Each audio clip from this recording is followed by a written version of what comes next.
Kasih, Pak. Oke, silakan langsung Ya, aja. izin share screen ya, Pak. Oke, ya, silakan.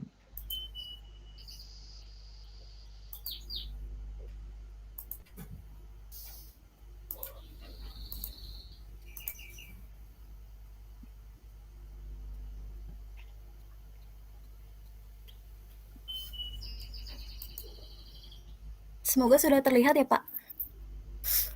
Ya, Eh, oke, silakan sudah ya, silakan. iya. Baik, Pak. Jadi saya mulai. Assalamualaikum warahmatullahi wabarakatuh.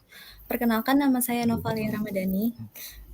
Dengan NIM 19440078 PA 190067.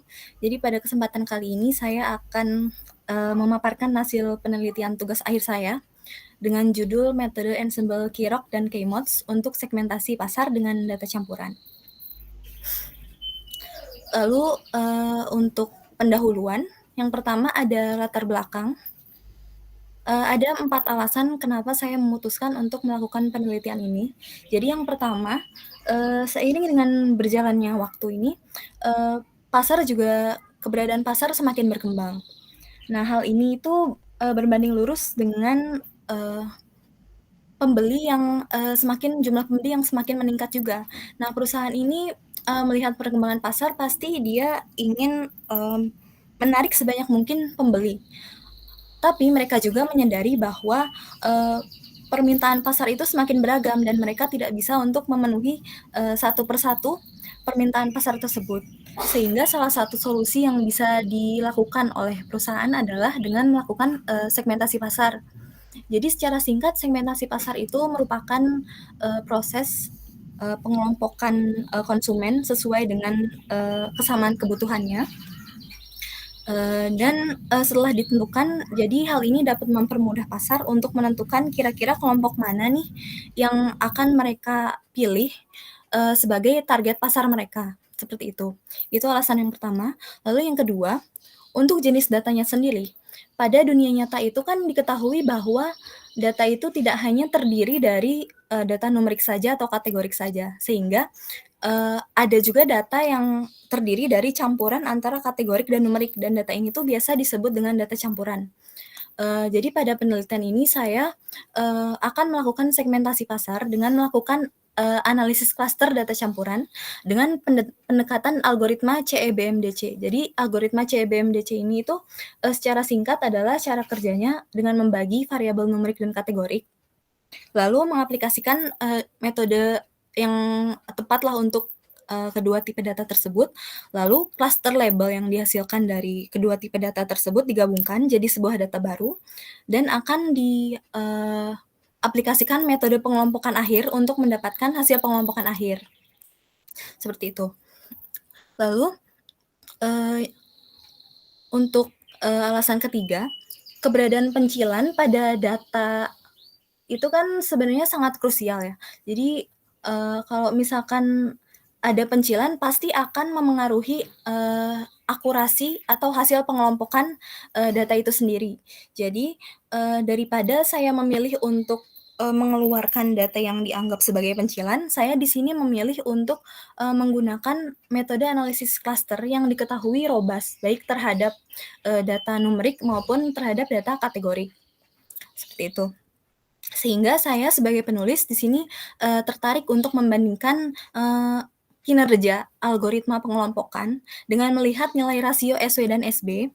Jadi rasio SW dan SB itu merupakan simpangan baku untuk antar kelompok, dan SB itu simpangan baku between cluster atau antar kelompok. Jadi saya ingin membandingkan metode pengelompokan data campuran yang robust, yaitu Kirok, dan juga yang tidak robust, yaitu K-mods. Dengan melihat rasio tersebut, dengan diketahui bahwa pengelompokan data numeriknya ini tetap, yaitu pengelompokan data numerik yang saya gunakan adalah DBSCAN pada segmentasi demografis. Jadi segmentasi pasar ini ada 4 pendekatan dan salah satunya adalah segmentasi demografis. Jadi segmentasi demografis ini kenapa saya pilih, karena dia diketahui datanya itu paling mudah untuk ditemukan gitu loh. Seperti itu Pak untuk latar belakangnya. Lalu untuk tujuan penelitiannya ada 3. Yang pertama, menyusun algoritma DB-Scan, Kirok, dan K-Mods untuk diaplikasikan pada segmentasi pasar. Lalu yang kedua, membandingkan hasil pengelompokan data campuran, baik dengan menggunakan algoritma yang robust tadi, Ensemble Kirok, dan yang tidak robust yaitu K-Mods, berdasarkan evaluasi kinerja algoritma rasionya. Lalu melakukan profilisasi atau melihat kira-kira karakter setiap kelompok yang terbentuk itu seperti apa. Selanjutnya masuk ke dasar teori.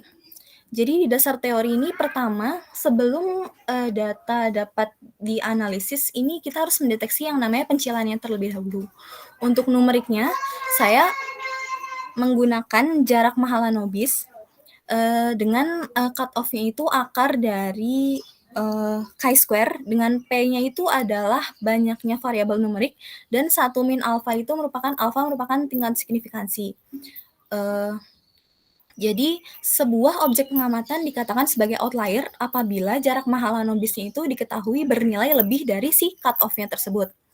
Lalu untuk data kategorik, sebenarnya untuk data kategorik, pengertian outlier itu lebih dilihat ke class imbalance. Jadi, dilihat apakah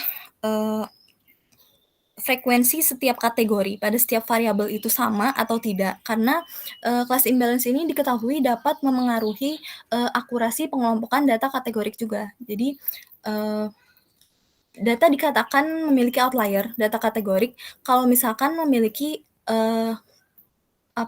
class imbalance seperti itu. Jadi ada perbedaan untuk mendeteksi pencilan numerik dan kategorik. Lalu untuk asumsi data numerik, ada 2. Yang pertama, kecukupan sampel, di mana kalau misalkan di uji KMO, didapatkan KMO kriterion sebesar lebih dari 0,5, maka dapat dikatakan bahwa data sampel itu sudah cukup untuk mewakili informasi dari seluruh populasi.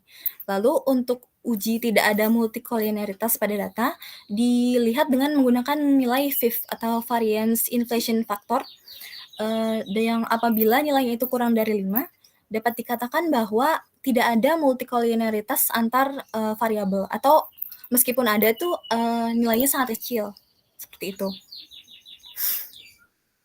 Lalu masuk ke metode pengelompokan. Yang pertama untuk data numerik, saya menggunakan DB-Scan yang mana berdasarkan sesuai dengan namanya, density based. Jadi metode ini itu dia berbasis kepadatan dan diketahui dapat mendeteksi noise ataupun pencilan yang biasanya itu dapat ditemukan pada kelompok yang berbentuk non-spherical atau kelompok yang berbentuk sembarang. Adapun untuk pengukuran jaraknya antar objeknya itu digunakan jarak Euclidean dengan parameter pengelompokan yang dibutuhkan adalah epsilon dan juga min PTS itu adalah minimal points. Jadi kalau misalkan boleh secara singkat saya jelaskan algoritmanya. Pertama-tama itu dari sebuah data dipilih titik P secara acak, lalu dihitung jarak Euclidean-nya dengan titik-titik yang lainnya atau DPI. Lalu kalau misalkan si DPI-nya ini diketahui dia kurang dari epsilon, maka dapat dikatakan bahwa titik P ini dia density reachable dengan titik I, seperti itu. Lalu setelah itu dipilih lagi titik P yang lain selain titik P yang pertama, tapi yang diketahui density reachable dengan titik P tersebut, titik P yang pertama, lalu nanti sehingga akan terbentuk semacam rantai gitu karena saling bersambungan.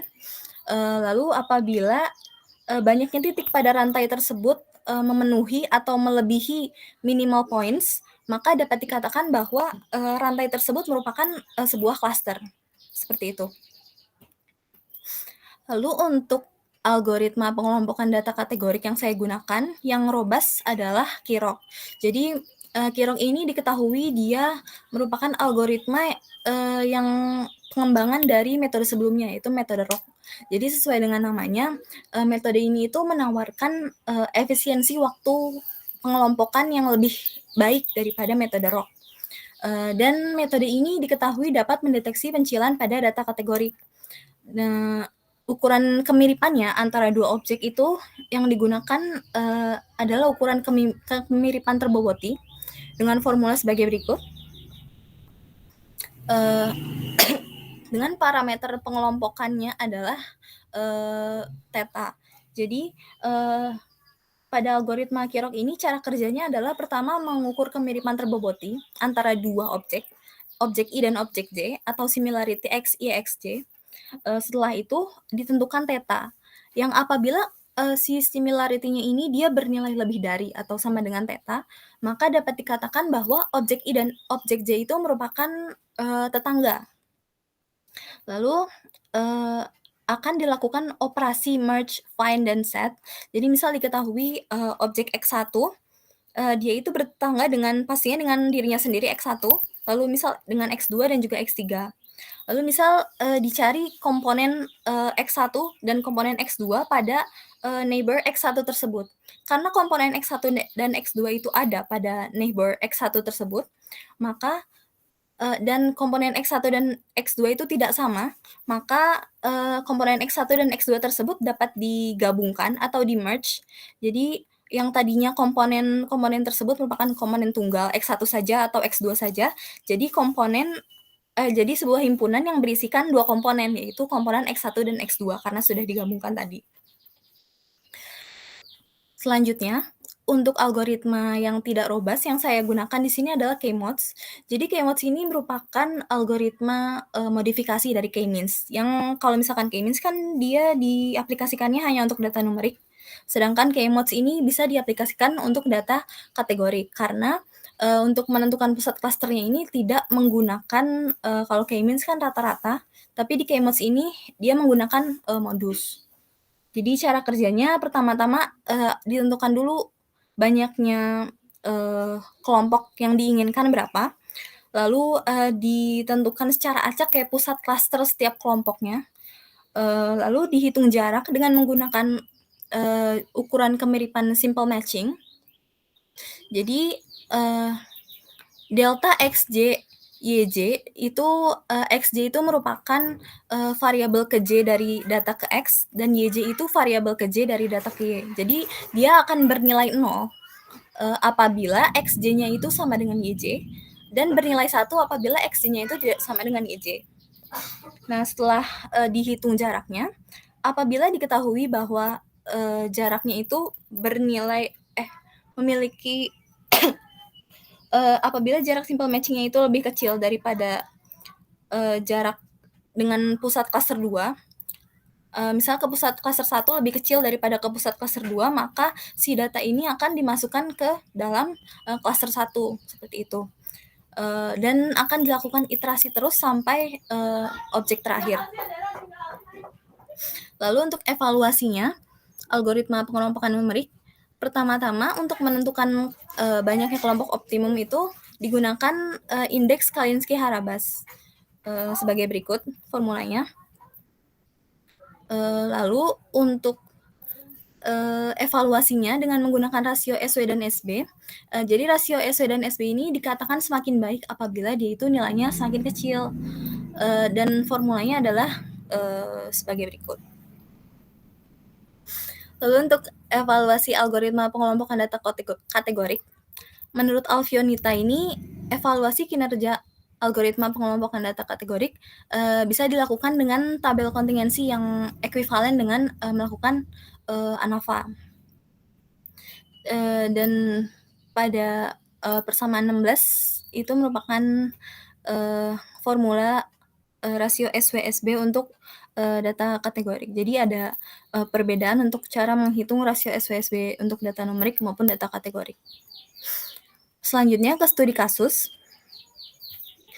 Untuk data yang saya gunakan adalah mengenai informasi statistik konsumen kampanye marketing perusahaan yang bersumber dari Kaggle. Untuk banyaknya objek pengamatan pada data populasi ada sebanyak 2.240 dengan variabelnya itu sebanyak 29. Diketahui ada missing values sebanyak 24. Ini diketahui ada di variabel income dan dilakukan penanganan imputasi median pada 24 missing values tersebut, dan diketahui ada sebanyak 203 data duplikat dan data yang tidak sesuai, yaitu sebanyak 3. Jadi ada total 206, dan ini saya pilih untuk dikeluarkan dari, data. Jadi total, sisa objek pengamatan pada, populasi itu sebanyak 2034 dan, saya menggunakan data sampel sebesar 335 dengan variabel, numerik yang saya gunakan itu 16, yang nantinya akan, setelah digabung-gabungkan menjadi 5 variabel dan variabel kategoriknya itu ada 2. Dan, kenapa saya memilih 16 variabel numerik dan juga 2 variabel kategori, karena, variabel-variabel yang saya pilih ini, itu sesuai dengan variabel-variabel yang dibutuhkan apabila ingin melakukan segmentasi, pasar, sesuai dengan pendekatan demografis tadi, seperti itu. Dan, ini merupakan list, variabel numerik dan kategorik yang, setelah digabungkan. Jadi ada variabel age, yang berisikan usia dari konsumen, income itu pendapatan dari konsumen, children itu banyaknya anak dari konsumen, expenses itu banyaknya pengeluaran dari konsumen, dan purchases itu banyaknya, total pembelian berapa kali gitu dari konsumen. Untuk variabel kategoriknya, education itu, dia menjelaskan mengenai tingkat pendidikan akhir. Ada 4, yang pertama basic, yang kedua itu, master atau magister, yang ketiga PhD, sama sama yang terakhir graduation, ya. Lalu untuk, marital status sendiri ada 4 juga, yang pertama ada single, yang kedua ada together, yang ketiga itu ada married atau sudah menikah, dan yang terakhir ada divorce atau sudah bercerai. Yang pertama, dilakukan deteksi pencilan, didapatkan cut off, dengan P-nya itu atau banyaknya variabel numerik sebanyak 5, dan alfa yang saya gunakan adalah 0,001 atau sebesar 1%, yaitu sebesar 4,529. Nah, didapatkan ada 2 data yang diketahui bernilai lebih dari cut off, sehingga dapat dikatakan bahwa 2 data ini merupakan, pencilan, multivariat pada data yang saya gunakan. Lalu untuk data kategorik, terlihat bahwa untuk masing-masing variabel terdapat, class imbalance atau perbandingan frekuensi yang cukup, signifikan dari setiap, kategori, dari setiap variabelnya, sehingga dapat dikatakan bahwa, eee, ada class imbalance pada data atau ada outlier pada data kategori, seperti itu. Lalu masuk ke uji asumsi data numerik, didapatkan KMO kriterion sebesar 0,704. Karena lebih dari 0,5, maka dapat dikatakan bahwa data sampel ini sudah cukup untuk, dianalisis atau mewakili satu, populasi tersebut. Lalu, didapatkan VIF sebesar 5 untuk, VIF yang kurang dari 5 untuk kelima variabel, sehingga dapat dikatakan bahwa tidak ada multikolinearitas antar variabel. Dan untuk, pada penelitian ini saya menggunakan 2 kombinasi kasus.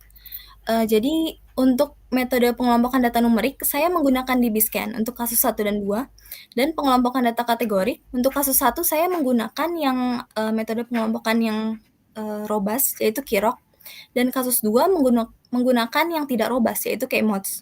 Lalu setelah, cluster label dari pengelompokan data numerik dan kategorik ini digabungkan, akan dianalisis lagi, dengan analisis ensemble KIROC dan ensemble K-MODS untuk, kedua kasus. Jadi, akan dilihat apakah si ensemble KIROC dan ensemble K-MODS ini, eee, kinerjanya bagaimana, seperti itu. Akan dibandingkan antara ensemble KIROC dan ensemble K-MODS. Yang pertama, untuk kasus pertama, di DBSCAN, pengelompokan data numeriknya itu digunakan epsilon berkisar antara 1 sampai dengan 1,5, dengan minimal points-nya itu 5, dan didapatkan, kesimpulan bahwa, didapatkan kesimpulan bahwa dengan epsilon sebesar 1,35 ini, dia menghasilkan, indeks Kalinski-Harabas yang paling besar, yaitu sebesar 46,683 dengan rasio 0,706.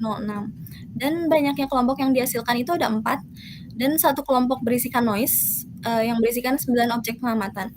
Dan noise di sini, saya memilih untuk tidak mengeluarkan, data noise tersebut, dan malah, menggabungkannya ke dalam satu kelompok baru. Jadi, ada total, 5 kelompok yang terbentuk dari analisis DBSCAN ini.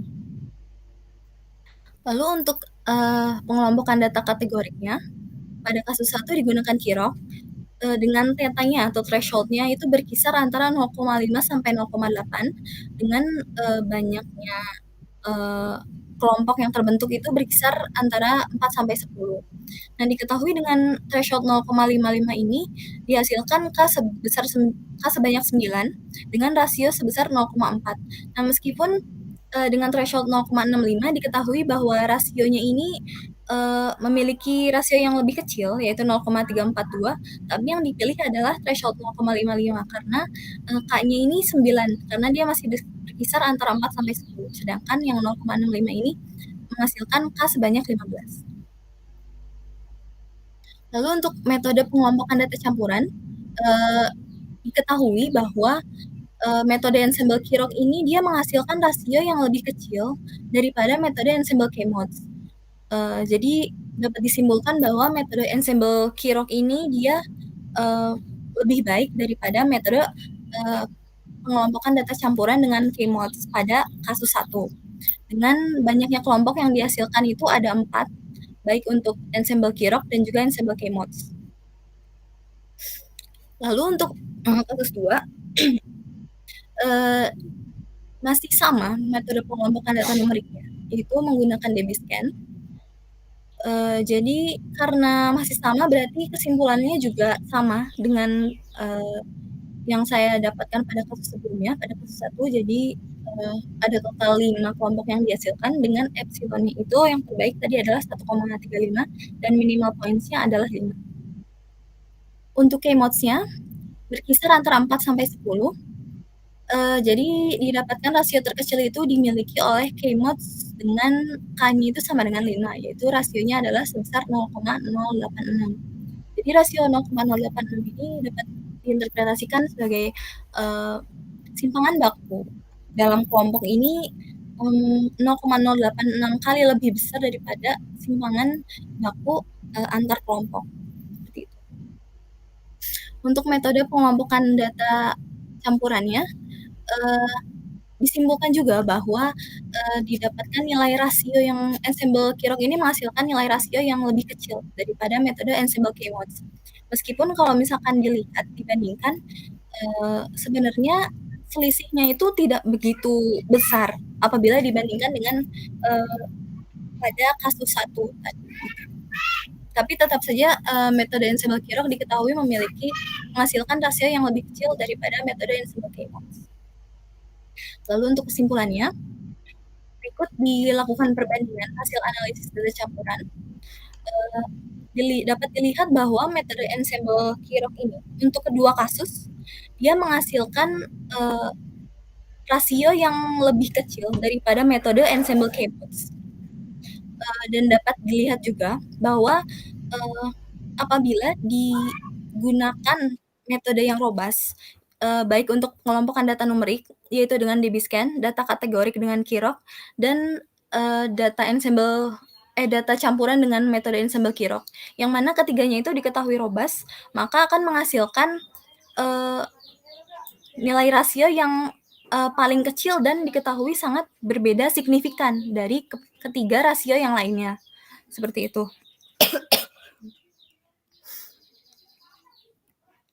Ya, ini kesimpulan yang sebelumnya sudah saya jelaskan.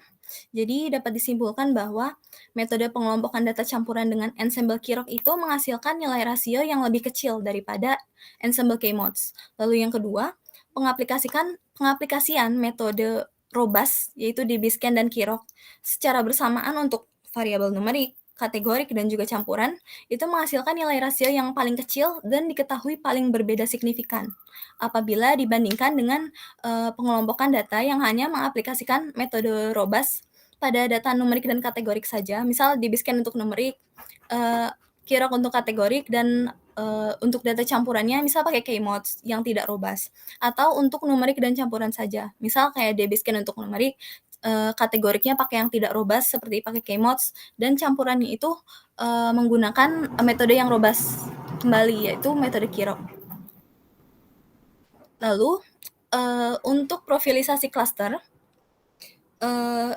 didapatkan pengelompokan data campuran terbaik, yaitu, dengan metode, ini pada kasus 1 dengan metode Ensemble-Kirok didapatkan total, 4 kelompok, di mana diketahui bahwa kelompok 1 ini tuh didominasi oleh konsumen yang sudah memiliki 2 anak, pada kelompok 2 diketahui, didominasi oleh kelompok yang seluruh anggotanya itu tidak atau belum memiliki anak dan, rata-rata usia, atau age, income, expenses, dan purchases-nya itu diketahui paling tinggi pada kelompok 2.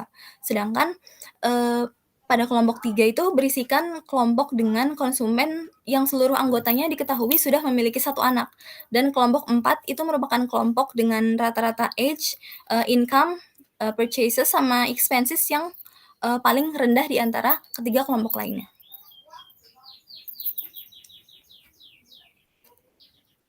Kira-kira seperti itu, pemaparan dari saya. Kemarin ini kok kesimpulannya panjang banget itu. Oh, iya, Pak. Mungkin Kesimpulan. nanti biar kelihatan agak poin-poin kalau. Oke, Iya. secara ininya sudah cukup, silakan. Cuman mungkin minggu depan itu ada acara konferen internasional, jadi saya nggak tahu nanti berapa, terutama akreditasi yang statistik. Jadi kalau coba Anda langsung ajukan hari ini, kalau bisa dijadwalkan minggu ini itu. Iya, baik, Pak. Ini kan saya sudah siap, kalau dokumennya sudah siap belum yang mau untuk daftar hari ini kalau bisa, kalau ingin ngejar bisa, kalau enggak langsung tertunda, mungkin saya nggak tahu minggu depan karena banyak acara, bisa enggak, saya nggak tahu, yang penting ajukan aja. Iya. Saya kira udah cukup ini. Iya, baik, Pak. Oke, berikutnya tadi siapa? Kalau Janu yang jadi tinggal ini, kalau memang yang perlu saya tanda tangani submit aja lewat WA ya. Nanti saya langsung tanda tangani, langsung kirim aja. Moga-moga bisa ujian minggu ini karena besok kan libur. Paling Kamis atau Jumat itu. Karena minggu depannya lagi terus ada akreditasi sama konferensi internasional itu minggu depan. Mungkin banyak dosen yang ikut acara itu, jadi saya nggak tahu nanti seberapa bisa. Anda posisinya udah di Jogja kan? Anda posisi udah di Kamis Jogja? Jumatnya minggu ini, Pak. Karena ya kemungkinan kalau minggu depan itu ada acara akreditasi prodi statistik, terus yang kedua ada konferensi internasional loh, Selasa sampai Jumat apa ya. Konferensi aktuaria mulai Sabtu besok malah itu, jadi ini pas minggu-minggu sibuk. Makanya kalau Anda bisa submit hari ini, moga-moga bisa ujian Kamis atau Jumat lah itu. Nanti pantau aja lewat Mas Idrap ya. Iya, baik, Pak. Anda sudah siap belum kalau untuk submit hari ini? Belum, Pak, dokumennya. Nah, ya udah nanti disiapkan aja, nanti kirim lewat WA aja, nanti saya tanda tangani, langsung kirim ke Mas Idra. Coba diusahakan bisa minta hari, kalau bisa ngejar hari minggu ini ya beruntung.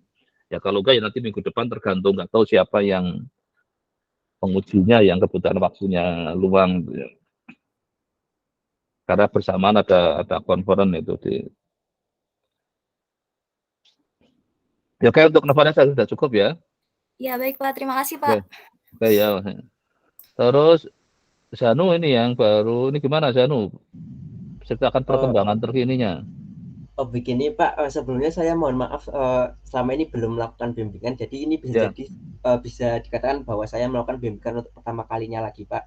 Saya memulai ulang dari skripsi saya. Soalnya sebelumnya saya ada sedikit kendala, saya ada sedikit pekerjaan, jadi saya menunda skripsi saya selama kurang lebih 1 tahun ini. Jadi saya benar-benar baru memulai dari awal sekarang Pak. Dan mohon maaf, saya belum bisa mempresentasikan Udah, ya. apa yang akan saya berikan. Tujuan saya untuk ikut bimbingan ini, saya ingin mengajukan kemungkinan metode dan data yang ingin saya pakai Pak untuk skripsi ke depannya Pak. Terus Anda sudah tahu bimbingan dengan saya pakai overleaf? Sudah tahu belum? Sepertinya pernah diberikan via email waktu dulu awal pertama kali bimbingan sekitar 1 Karena tahun saya nggak tahu di Sobat Zanu sudah pernah. Saya pernah ikut bimbingan 1 kali atau 2 kali sebelumnya dulu, Pak. Oh iya, sudah ada tuh file overleaf-nya itu. Oh, baik, Pak. Nanti Jadi saya lihat. nanti karena memang yang kemarin lama nggak pernah bimbingan, saya pindah ke folder lulus. Jadi ini saya kembalikan lagi ke folder belum lulus. Nggih, Pak. Mohon maaf. Ini Kalau yang hilang saya anggap lulus. Nah, iya. Saya baru Oke, ini sudah nanti nanti dicek ya di overleaf-nya. Okay. Kalau yang dulu ini, nah,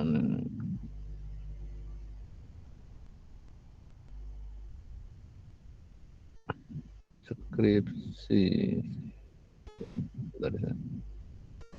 Coba sekalian saya cek posisi Anda.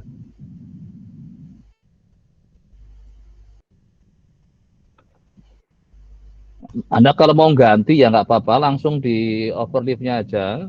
Iya, Pak. Ini kan dulu perbandingan portofolio metode Black Litterman, ini yang awalnya Pak dulu bukan, ya Pak. Bukan itu, Pak. Oh, ini baru template-nya aja. Iya, itu. Anda belum ngapa-ngapain dulu. Saya belum buka itu, Pak. Saya belum tahu malah ada overleaf, Pak, sebenarnya.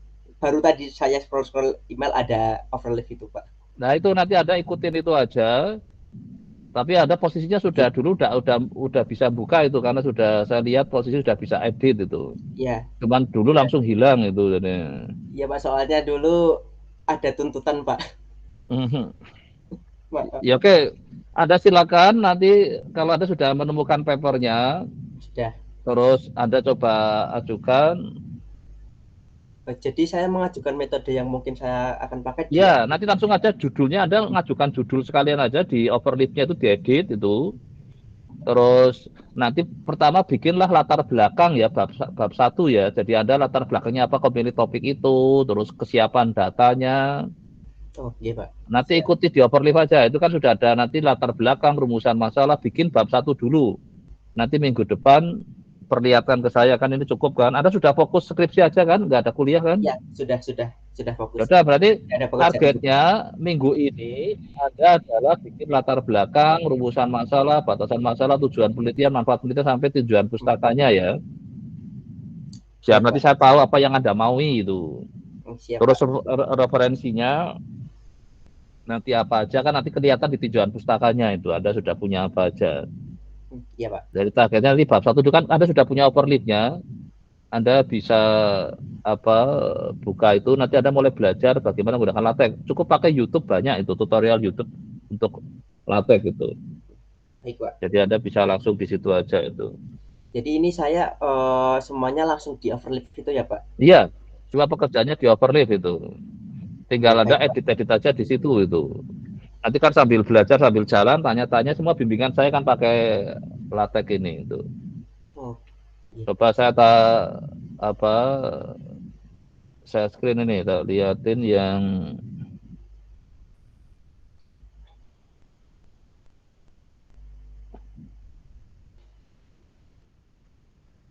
sudah lihat tadi ini. Jadi ini file yang Anda miliki itu, ini ya, jadi ada ini ya.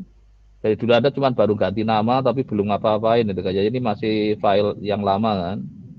Iya, nah Pak. Nanti Anda mulai kerjakan aja di editing ini. Nanti bikin dulu ini ya, yang bab 1 ya. Iya, Pak. Usahakan dalam 1 minggu kalau Anda sudah fokus mestinya bisa. Karena di sini saya akan bisa mengetahui apa yang Anda mau itu. Jadi ini kan ada nanti latar belakang, terus ini rumusan masalahnya, ujian penelitian, sama nanti di pustakanya ada apa aja yang sudah dicoba. Nanti tinggal ini diedit aja itu. Baik, Pak. Jadi jadi nanti sudah bisa buka kan? Coba Anda sekarang coba buka overleaf-nya, bisa nggak sudah? Coba Anda share screen, kalau bisa share screen coba sekalian buka overleaf-nya untuk meyakinkan nggak ada masalah ini. Sebentar, Pak.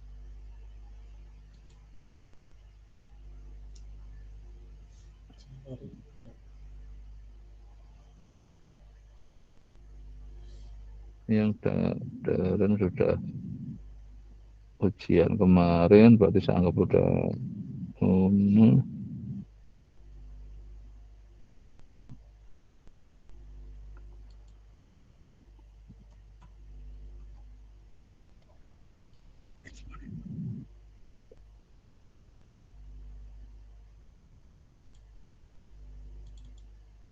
Coba Anda share screen, Anda untuk meyakinkan Anda overleaf-nya nggak ada masalah. Coba Anda sekarang share screen. Bisa nggak? Sebentar Pak, sedang di login Pak. Register. Login dulu kan, Anda.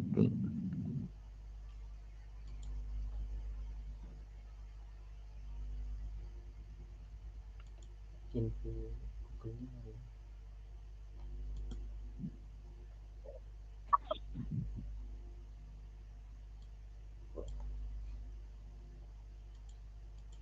Windows.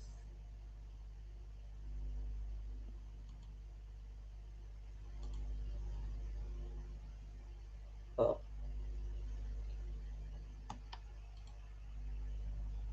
Email yang ini kan ya Pak, yang overleaf lalu view project. Iya, nah langsung view project, terus Anda login pakai emailnya. Pakai Google, tapi kenapa loginnya error Pak? Nah, Anda pakainya ini loginnya email Anda kan yang tadi di invite itu. Emailnya mana? Oh, jadi Yang email tadi yang Anda nerima dari saya itu. Ini kan Pak, ini emailnya sudah saya buka. Nah, itu loginnya emailnya. Oh, Terus ini passwordnya. Nah, Anda masih ingat nggak dulu passwordnya apa? harusnya sih. Coba di.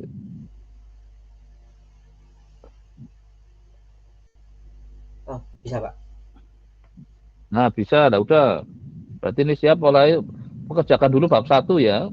Siap Pak.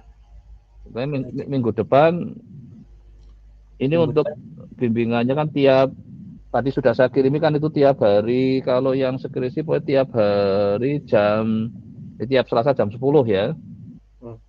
Baik Pak. Ini kan berarti sudah, coba lihat ini kayaknya ini tinggal ganti-ganti aja. Ini template-nya sudah, jadi Anda kerjakan aja itu. Berarti ini filenya sudah. Ini compile, direcompile coba itu. Moga-moga nggak ada error tadi sih. Nah, kan nggak ada error, dengan ganti judulnya, ininya, sudah ada nama Anda kan itu. Sudah itu berarti. Sudah bisa mulai kerja. Minggu depan saya lihat progresnya kan, kalau Anda ingin cepat ya kerja segera ini. Ya, saya kerjakan segera. Setelah itu intensif ya tiap minggu ya, biar cepat selesai itu. Siapa? Tiap minggu untuk monitoringnya, kalau ingin nambah nanti harus janjian. Tapi kalau yang jatahnya mingguan tapi kalau boleh nambah ya tergantung perjanjian aja. Nanti saya pas waktunya ada ya saya tambah. Tapi yang jatah yang Selasa ini selama belum kuliah, jadwal ini kan masih kosong, saya pakai ini. Nanti kalau kecuali tiba-tiba ada jadwal kuliah, besok sudah mulai kuliah, baru saya geser itu biasanya. Sementara ini aman sampai kuliah di jadi tiap Selasa jam 10 ya untuk yang ya skripsi itu sampai sekitar jam 11-an. Terima kasih Pak. Oke ya, silakan ya, nanti mulai edit di situ ya. Pokoknya kalau ingin tahu tentang ini tinggal searching di YouTube tentang LaTeX atau apa, nanti gampang, atau tanya temenmu itu. Nggak sulit kok ini. Baik Pak. Ya. Akan segera saya mulai. Oke. Ya oke, sekarang sudah cukup ya, Sanu ya. Sudah Pak. Oke. Berikutnya tadi antara Jovan sama Fabian duluan siapa ya? Oke ya. Jovan dulu Pak. Oke ya, udah Jovan dulu, Jovan silakan. Selamat siang Pak, saya ingin laporan aja Pak. Saya yang 2 minggu lalu baru TA 1. Ini saya udah kelarin sampai bab 4-nya, tinggal bab 5 sama kata pengantar dan lain-lainnya, itu lampiran itu belum itu Pak. Oh ya, terus mulai bikin slide-nya pakai Beamer-nya ya. Ini cuman mungkin saya ini ya, nanti saya tak share screen coba untuk supaya Anda pada saat nanti bikin slide-nya itu tetap di overleaf-nya ya. Oh, di mana sih tempatnya sih? Ini kok udah nggak ada. Nanti sudah saya pindah ke status. Baru TA1 ya Anda ya kemarin ya? Baru TA1. Bentar. Di skripsi, nanti saya pindah ke skripsi lulus nanti. Coba. Karena saya oh ya ini benar, kau harusnya belum lulus, baru TA1 ya? Iya Pak. Oh ini sama Novalia nanti juga Oke, saya pindah dulu kembali ke skripsi biar kepantau ini.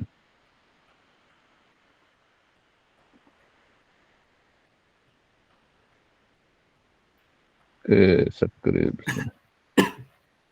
Jadi gini cara kerja supaya nanti karena kemarin ada yang bikin PowerPoint-nya jadi pakai itu lebih enak kalau Anda sudah punya ini ya di sini nanti bikinnya di sini juga itu. Iya.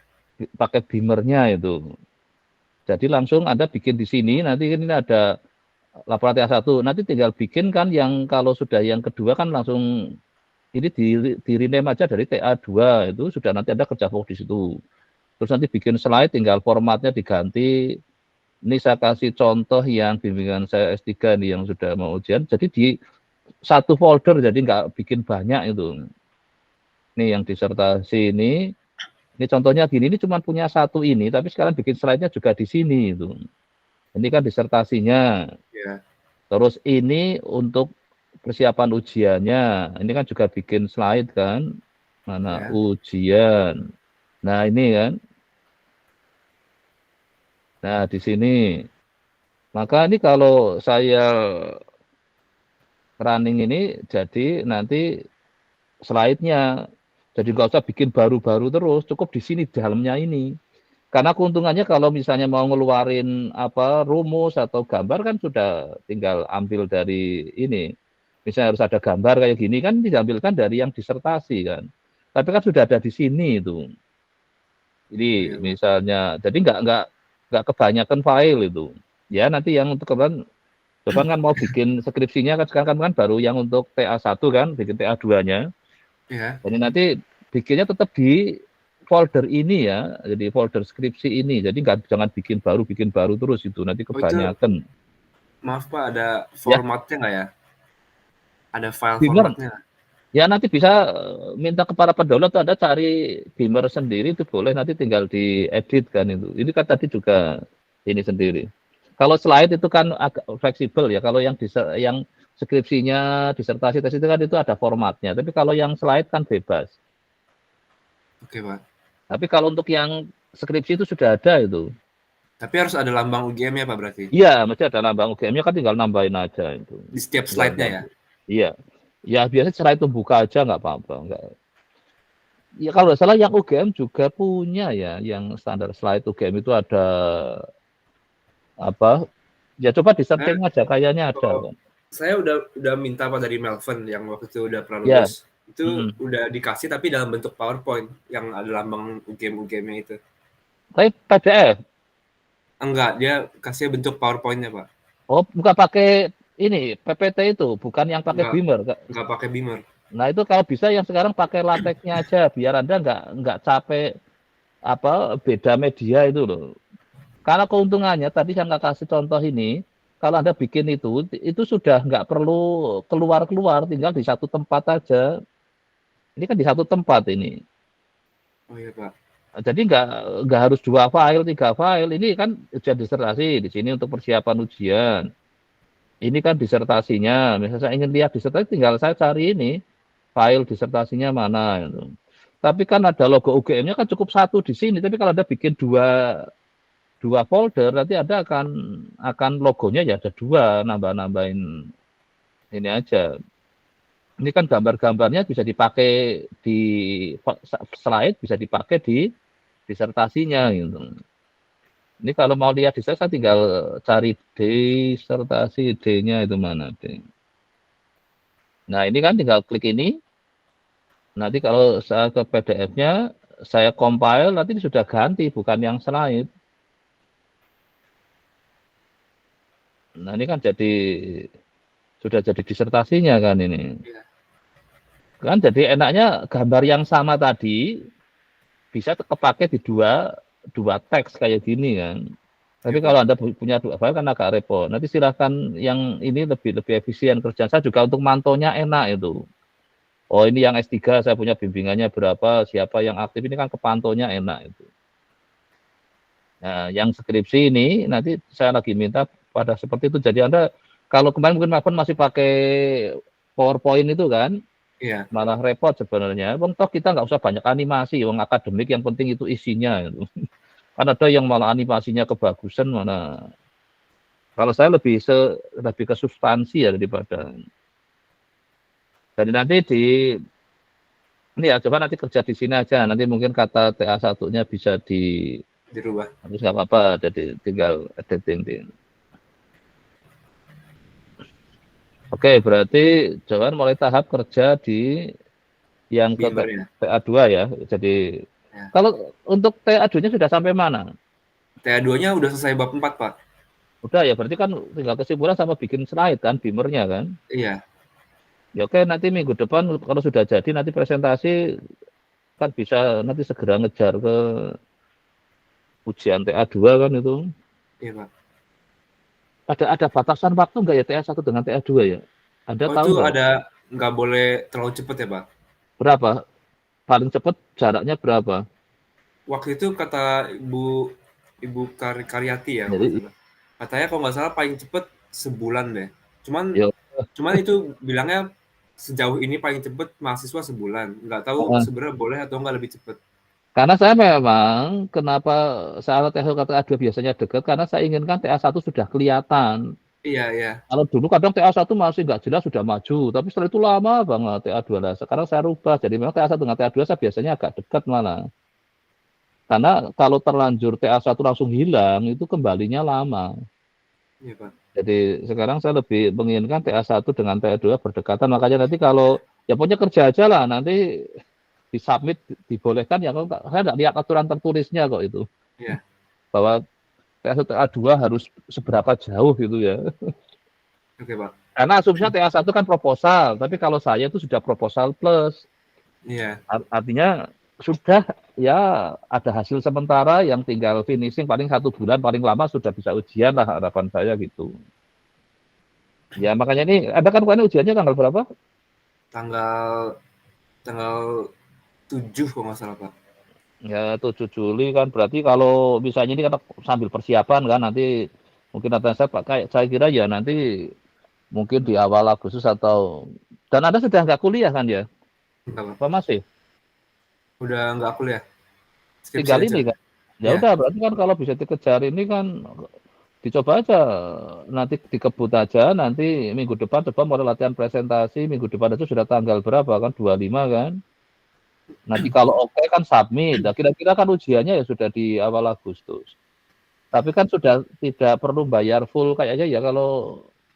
Iya, Pak, kalau bikin surat permohonan bayarnya nggak full, Pak. Iya, makanya itu jadi bisa lebih hemat kan. Ya udah, kalau Anda fokus saja sekarang kerja cepat. Saya kasih minggu depan sudah slide jadi ya. Nanti makanya bikinnya langsung di sini aja ya, biar saya juga mantaunya mudah ya. Jadi nggak usah bikin file baru lagi kayak gini tuh loh. Saya kebanyakan lama-lama. Jadi makanya saya kan ingin ubah manajemen ininya. Jadi nanti di dalam sini aja itu. Nanti tinggal pakai Beamer namanya. Kalau Anda mau, kalau ada karena slide-slide yang beredar kadang kan berupa paket PPT yang PowerPoint kan. Ya. Kalau yang di LaTeX kan namanya Beamer itu. Tadi sudah bisa lihat kan Beamer kan tampilannya ada contohnya kan. Ini iya, tadi kata Novalia pada ini Novalia ini kan bikin lagi harusnya di dalamnya sini jadi 2 file kan Novalia ini. Maunya saya cukup 1 ini aja lah, dia Beamernya sendiri ya kan, malah sebenarnya malah repot karena kan harus mindahin gambar-gambar ini kan PNG-nya ini. Iya. Tapi kalau dalam 1 tadi itu enak, dia nggak perlu repot-repot. Ini kan mesti butuh kan ini, ada mungkin formula lah ininya kan tinggal manggil dari ini. Nah ini gambar-gambar ini kan kalau harus bikin baru kan naruh di sini. Nah nanti Anda jangan yang versi ini, yang tadi karena ini yang ini udah terlanjur, saya kan baru kepikiran setelah, oh iya ini bisa cukup 1 ini aja. Nah ini harus, nanti Beamer-nya tetap di dalam sini aja ya. Iya. Biar lebih apa, saya nanti jadi mantaunya juga mudah di sini. Oke, ini yang Darren kemarin sudah ujian, saya tak pindah ke lulus saja biar enggak. Ya udah, berarti Anda sementara cukup itu. Iya. Tinggal persiapan tadi ya kerja itu, ya moga-moga minggu depan sudah terlihat lah ini. Ini kan yang mau ujian nanti mungkin syukur bisa inovasi tadi yang sudah saya bolehkan, jadi nanti karena minggu depan itu ada konferen, jadi ini yang memang ya nanti nggak apa-apa Anda nanti mungkin ya minggu depannya lagi lah. Moga-moga sih nggak harus ada ketentuan 1 bulan, misalnya kan harus 7 Agustus kan. Iya. Harusnya sih menurut saya harusnya nggak perlu lah, karena TA1 saya biasanya dengan TA2 itu memang TA1-nya sudah ya istilah kalau proposal yang sudah matang lah itu. Ya oke, untuk jawaban sudah cukup? Ya cukup Pak. Oke, kalau udah cukup berikutnya berarti Fabian. Silakan Fabian. Jadi silakan ada share screen boleh. Oh ya, saya udah beres buat PPT yang bahasa Inggrisnya Pak. Oh ya, untuk IAEC silakan Anda tampilkan aja share screen Anda. Nah, tapi tampilnya hari apa Anda? Hari tanggal 24 Pak, hari Senin. Tanggal 24 hari Senin. Oh, 24 hari Senin jam berapa? Hari Senin jam 16. Sebentar Pak, saya cek dulu. 16. Saya juga belum lihat, wong saya paling hanya menonton aja. Di hotel apa namanya? Hotelnya hotel apa? Royal Malioboro, Pak. Hotel Royal. Royal Malioboro ya. Oke. Cuma ini Pak, buat backgroundnya katanya kan bebas. Itu lebih baik mengatasnamakan UGM. Saya bikin background UGM atau bagaimana Pak ya? Ya udah bagusin aja nggak apa-apa kalau Anda ini pakai PowerPoint kan ini buatnya. Iya. Iya, kalau saya pakai PowerPoint Pak. Makanya nanti kalau untuk kepentingan tapi nanti untuk yang pas ini lebih enak pakai Beamer karena Anda sudah punya file ini yang folder ini, tinggal lebih cepat editingnya itu. Iya. Tapi nggak apa-apa, yang ini sudah jadi ini nggak apa. Oke, silakan dicoba. Datanya presentasikan kalau kayak gitu kan lebih pendek gitu. Iya Pak. Atau 5 menitan apa 10 menitan. Silakan dicoba aja. Sekalian praktek bahasa Inggrisnya sudah. Sudah. Saya jam 4 Pak, jam 4 sore. Oh, jam 4 sore ya. Oke lah, moga-moga saya bisa ke sana karena kebetulan ada akreditasi yang statistik itu. Jadi kalau saya sebagai kepala laboratorium harus tampil jam berapa saya juga belum tahu. Nanti kalau kebetulan tidak harus di kampus saya ke sana gitu. Oke. Ya oke, sekarang dicoba sekalian bahasa Inggrisnya. Ya, menitnya saya agak riskan juga Pak, soalnya menitnya cuma 15 menit ya. Oh ya, ini ada 43 slide, terlalu kebanyak itu kalau. Iya makanya. saya udah nyoba motong-motong sedemikian rupa tapi ini udah menurut saya paling simple gitu Pak. Jangan terlalu detail ya kalau. Nggak perlu terlalu detail Pak ya? Iya, beda kalau untuk ujian skripsi ya. Kalau presentasi seminar itu yang penting idenya. Jadi jangan banyak-banyak itu. Soal nanti kalau ditanya baru Anda jelas. Tapi kalau nggak ada, jadi jangan terlalu detail itu. Oh gitu, oke. Iya, makanya ini saya lihat banyak banget. Karena kalau di seminar kayak gitu kan waktunya pendek. Makanya saya bingung kok 15 menit. Nah, nanti ini pustaka kan nggak usah dikatakan cukup ini loh. Jadi ada beberapa, oke tetap ada, tapi ada waktu ngomongnya dipersingkat. Coba sekarang uji coba dalam waktu. Oke, baik Pak. Ini sekarang 10.56, udah dicoba. 5 menit bisa selesai. Ya, saya mulai Pak ya. Ya oke, silakan. Okay, hello everyone. Let me introduce myself and my mentor. My name is Kezia Fabian Ramadan. You can call me Fabian, and then my mentor is Mr. Danang and Mr. Gunardi. As we look on the screen, the main topic will be about safety loading, which often being discussed in insurance pricing field. Why safety loading? I will answer that later. Okay, all right. I will explain about the intro first. Attention, these two things is enough to explain all concept that we will discuss. That is surplus process and ruin theory. First, there is UT. We can call it surplus process. Surplus process is shown on the first image. If I have U or letter U as initial amount or initial surplus, then the surplus will be fluctuated by premium and claim process in the future. Second, there is T with tilde, which means time when the surplus is ruined. What is ruin? Ruin is the moment when the surplus fall down below zero for the first time. Okay, we see about premium process notation before, but what premium principle we will be use? Expected value principle is the answer. Let's see the notation. Eta is safety loading. W is aggregate loss random variables, Y is frequency random variables, X is safe rate random variables, and P is net premium. Yes, net premium. So this premium doesn't contain expense or cost. Come back to the screen. If there is no safety loading, the premium is called pure premium. Okay, so this is the objective. The objective is so simple, just for calculating the safety loading, but the reason behind that motivates me. No safety loading, the ruin is certain, and the proof will be shown later.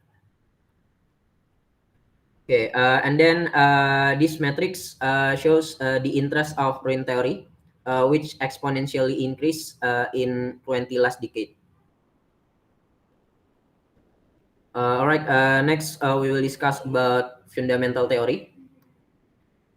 Okay, this is a surplus process model, named as discrete time model, or also known as Cramer-Lundberg model. The premium and claim process move by a discrete way, as we look on the screen. Okay, so we can illustrate the model before like this. Blue line appear when premium payment occurs, and red line appear for all claim payments before the next premium payment. So starting point is always on initial surplus U, and then it's followed by a blue line and red line. Moment before the next premium, that will be the new starting point, and then continue similarly to the next point. We can conclude that this model is valid if it's used by individual point of view. Okay, and then technical profit is simply defined as surplus gradient with expected value just eta percentage of expected aggregate loss. Okay, this is the illustration of, for the gradient. We can see if eta is 0, and if eta is more than 0, the difference.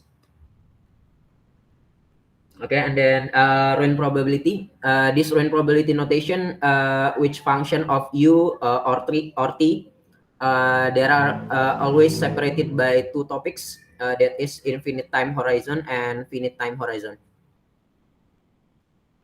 Okay, next, Lundberg bounds is the ruin measurement that I use from the Lundberg equation first, and then we get the upper bound of ruin probability as shown on below the screen. Okay, next we will discuss about the discussion part. Okay, but let's see, I will not use time as the horizontal axis, but I will use the number of premium payment, because this new axis will be more flexible for group point of view.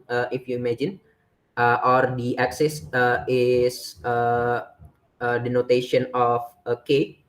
Okay, then the initial surplus will be assumed E0 time E0 times P, or unearned premium reserve, with E0 is total unearned exposure.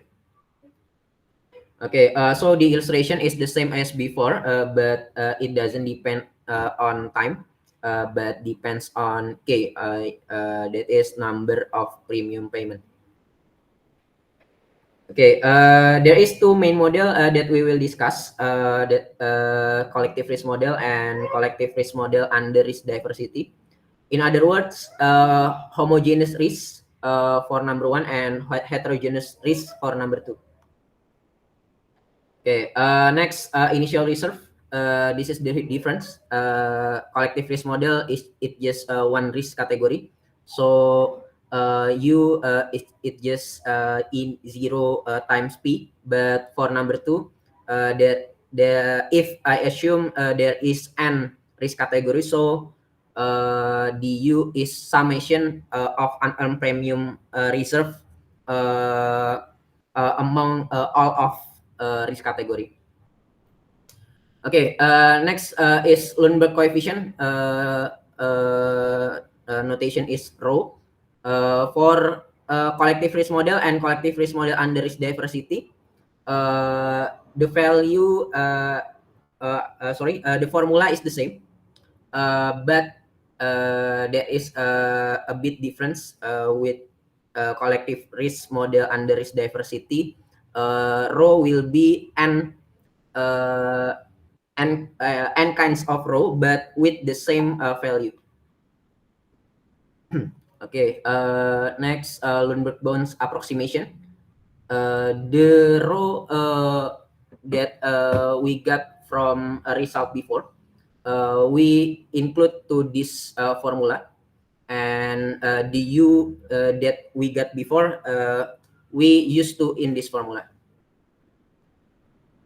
Okay, next is safety loading estimation. This is the formula for ETA, safety loading, in number 1 case, that is collective risk model. And this is the formula safety loading for number 2 case, that is collective risk model under risk diversity. Okay, next we will discuss about case study. There are 2 case study, simulation case and actual case. Simulation case, which means I use simulation data, and actual case, which means I use actual data, and each of them is divided into 2 calculations, that is ruin premium and pure premium. Okay, simulation case study. This is the first simulation case study. If I assume the safety loading is 0, that which means pure premium, with I assume frequency Y is Poisson and X is exponential, with unearned exposure is 100. The result is, you can see on the screen, the ruin probability value is 0.952, which means is approximately to 1. And this explain about if there is no safety loading or safety loading is 0, the ruin is certain. Okay, next, if I implement the ETA or safety loading with the formula before, we can see the difference, the result. The ruin probability in the right below is 0.087, and this is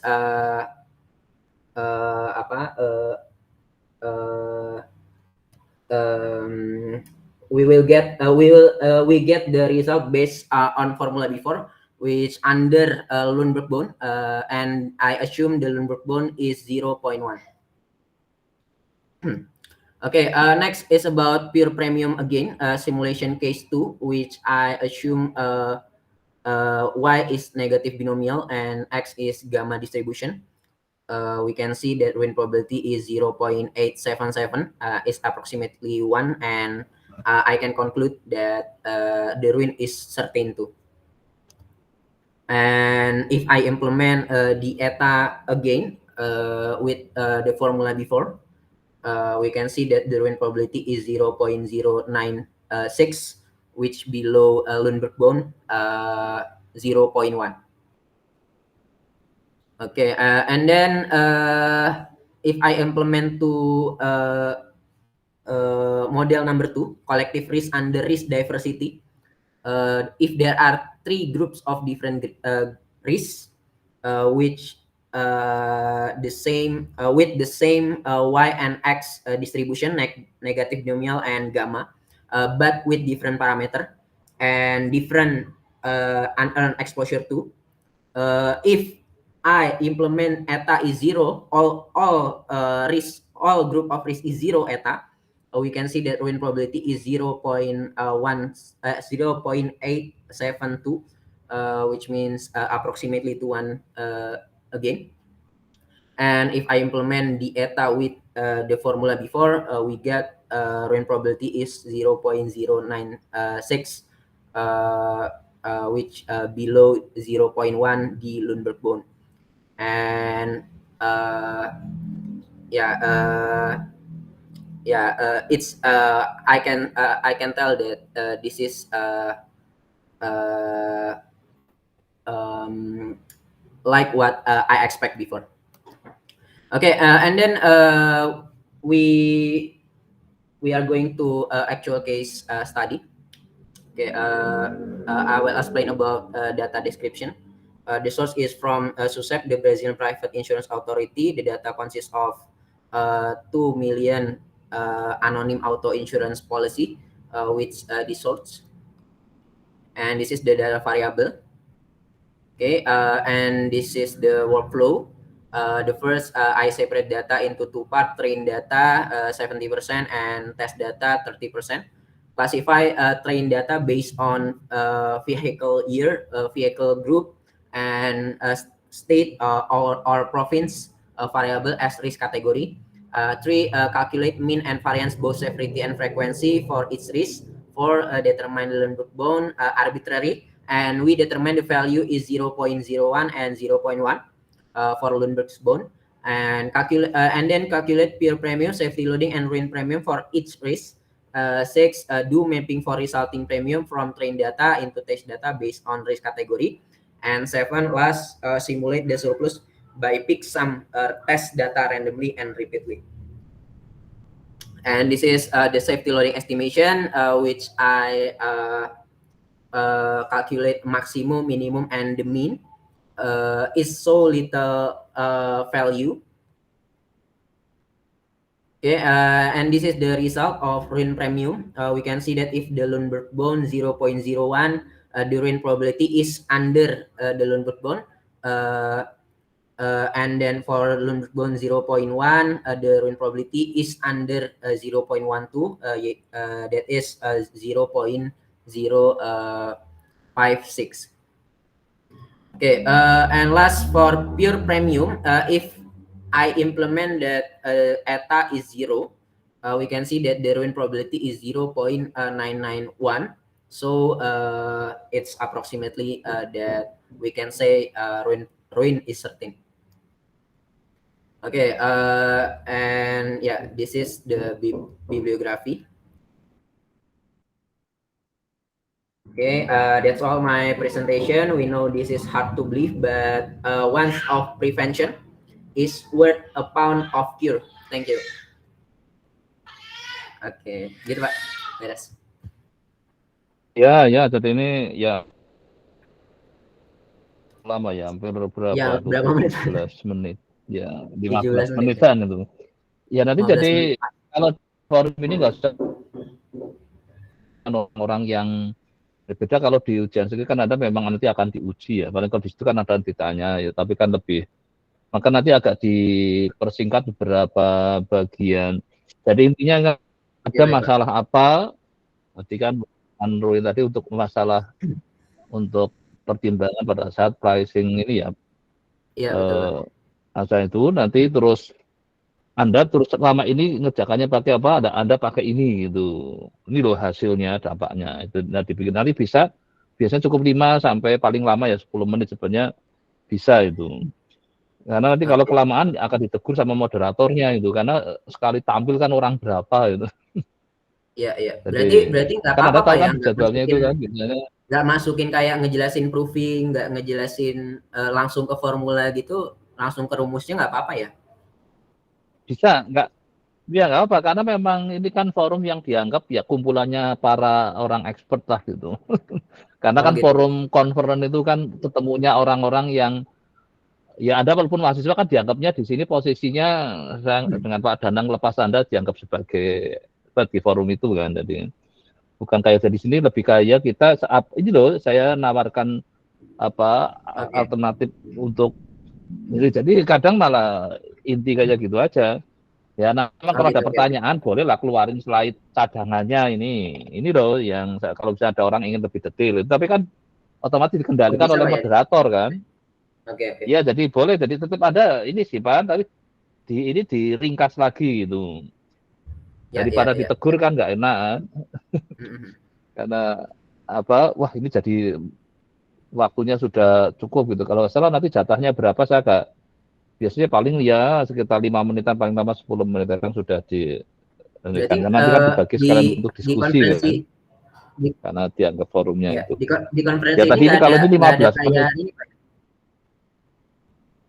Sorry Pak, di konferensi ini nggak ada, nggak, maksud saya ini bukan kayak seleksi gitu ya, bukan ya? Hanya sekedar menyampaikan ide aja ya? Ya, menyampaikan ide gitu. Jadi ide-ide kan nanti diskusi gitu. Makanya di forum kayak gini paling lama 10-15 menit sudah termasuk diskusi biasanya. Jadi makanya kalau udah 15 menit ini nanti akan di stop kan. Nah, jadi kan kadang kalau di stop malah nggak enak itu. Saya tinggal di podcast lagi, nanti nggak apa-apa langsung aja, Bang. Ini kan yang penting kamu masih untuk latihan lah itu. Bagaimana presentasi di forum-forum itu. Kan kadang kita inginnya maunya jelasin banget gitu kan. Jadi soalnya orang audiens itu pada nggak paham, jadi kita inginnya detail banget. Jadi kadang ngomongnya ada yang panjang banget soalnya jelasin. Sebenarnya nggak perlu gitu kan, karena asumsinya kita di forum yang memang ya beda kalau kayak kita ngajar gitu kan, memang karena tujuannya mau detailkan ke ininya kan. Itu aja. Sekarang kan kita nggak selalu, karena dianggapnya kan kita sudah siap belajar. Oke, baik Pak. Ya apa nanti ini saya kira udah. Kalau Anda tetap untuk ujiannya masih nunggu lama ya? Gimana Pak? Iya ya. Untuk ujian skripsinya masih lama ya? Iya. Kapan? Saya tanggal 26 Agustus udah dijadwalin ini Pak, sidang buat yang magang KKT. Kemungkinan mungkin habis 26 Agustus kali ya. Ya. Semester depan gitu Pak. Sampai 26 Agustus itu. Iya, ada di mana KKT-nya? KKT-nya di mana? Saya di Aksa Pak sekarang. Aksa? Iya. Di Jakarta? Kamu posisi sekarang berarti di Jakarta kamu sekarang? Iya, udah Jakarta Pak. Iya? Iya, di Jakarta. Kerja dengan siapa di Aksanya sekarang kamu? Sama Pak Didi Pak. Sama Pak Didi. Pak Didi? Oh enggak, Pak siapa? Apa sih? Yang chiefnya siapa sih? Oh, Pak ini.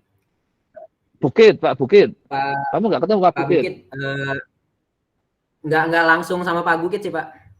Oh, ini anak buahnya Pak Bukit. Karena Pak Bukit kan anak buahnya Pak Bukit, tapi nggak langsung sama Pak Bukit. Oh, namanya Pak Didi ya? Iya, Pak Apriyadi Zuna Pak. Oh, kemarin saya ketemunya siapa ya? Terakhir ke sana saya ketemu Pak Bukit sama siapa yang dampingi ya waktu saya. Iya, sama Pak Didi kok Pak. Ini waktu interview juga ngobrol-ngobrol kemarin, habis ketemu sama Pak Danang sama Pak Bukit juga. Oh iya, dia berarti waktu itu dampingi Pak Bukit ya, kayak saya cuma lupa kan kali ingat Pak Bukit. Oh, dia berarti sudah pernah ketemu saya berarti kan kemarin pas saya ke sana sama Pak Danang, Pak. Oh iya, udah benar. Terus disuruh kerja apa di situ? Disuruh kerja apa? Saya masuk ke IFRS 17, Pak. Oh, udah. IFRS 17. Oh, tapi nanti targetnya selesai 26 Agustus. Oke. Karena ya, berarti kan ini Anda kan tetap harus KRS kalau melewati Agustus itu. Iya. Tapi Anda sudah ngambil kuliah kan ya, tinggal KKT aja ya? Sudah ngambil kuliah kan? Iya, udah nggak ada Pak, tinggal KKT aja. Berarti KKT langsung nanti ujian harapan saya gitu sudah selesai kan? Mungkinan dia harapannya akhir Agustus, berarti kalau ininya 26. Tapi tetap di ini ya, nanti kan setelah ini siapin slide yang versi ininya kan, yang ini kan untuk kepentingan yang paling ya bahasa Inggris juga nggak apa-apa. Kemarin siapa Karina juga bahasa Inggris malah skripsinya. Kan nggak apa-apa. Kalau ada nanti slide-nya ini juga nggak apa-apa. Saya bahasa Indonesia aja lah, Pak. Ini nanti slide yang untuk apa ujian skripsi, terus nanti bikin slide yang untuk konferen besok ya, agak lebih dipersingkat ya. Iya. Ini yang saya tampilin buat yang conference, Pak. Skripsi beda lagi sih. Ya.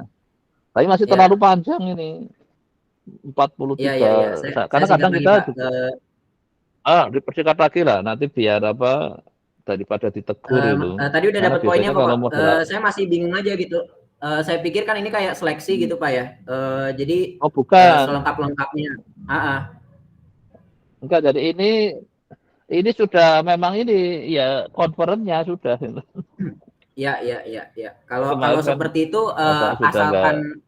asalkan audiensnya paham mungkin Pak apa yang saya mau tawarin ya itu saya udah tahu sih buat tingkatnya gimana. Iya enggak apa, jadi asumsikan aja bahwa ininya adalah dia orang-orang yang kan ini kan semua orang bidangnya itu. Iya. Yang dianggapnya lah karena ini forumnya aktuari, jadi soal nanti dia nggak jelas tanya ya baru kita jelasin itu aja. Iya. Tapi karena kan terbatas waktunya memang, jadi biasanya kayak gitu kan durasinya nggak sepanjang kalau mau untuk ujian skripsi kan bisa 15 sampai 20 menit. Gitu. Paling 5 sampai 10 menit lah itu. Bisa coba latihan. Ya oke, berarti nanti kan kita ketemu lagi paling Selasa, kan itu hari Senin ya kamu tampil ya?